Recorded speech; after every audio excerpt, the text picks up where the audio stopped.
खतरनाक रसाचा गाडा आलाय मस्त छान. आज किती आहे फेब्रुवारी 40 डिग्री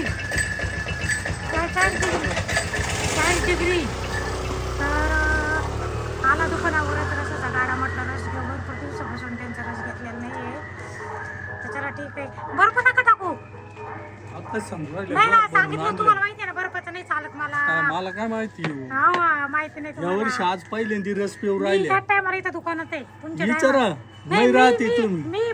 मग मीच म्हणते तुम्ही राहतीच नाही तर म्हणून म्हणजे म्हणते ना, मग तुमच्या टायमामध्ये मी आज दुकानात आहे म्हणून घेते मी रस. कारण भरपूर दिवसापासून मागच्या वर्षी मी घेतला असेल. माझ्या दुकानात टाइम कमी झालेला मागच्या आहे वर्षी भरपूर रस पेल्या, या वर्षी पहिलाच पाऊ राहिलो.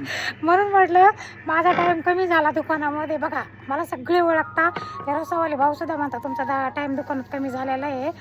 तर आजच्या टायमामध्ये म्हणजे आजच्या ह्या टायमात मला तुम्ही भेटले म्हणून मी त्यांच्याकडून रस घेतला. त्यांना माहिती मी वगैरे बर्फाचा रस पिते. बर्फ टाकून आणला पण मग आता नाही विलाजानं घ्यावं लागतंय. बर्फ नाही आवडत मला, म्हणजे प्रत्येकाची आवड राहती. चला ठीक आहे, आपण रस घेऊ मस्त. आणि ऊन पण खूप वाढलं आहे. तुम्ही पण काळजी घ्या स्वतःची. पाणी प्या, रस प्या. रसावाले भाऊ हिंडताय आपल्या मोरेनगरमध्ये. तर चला ठीक आहे, आपण रस पिऊ.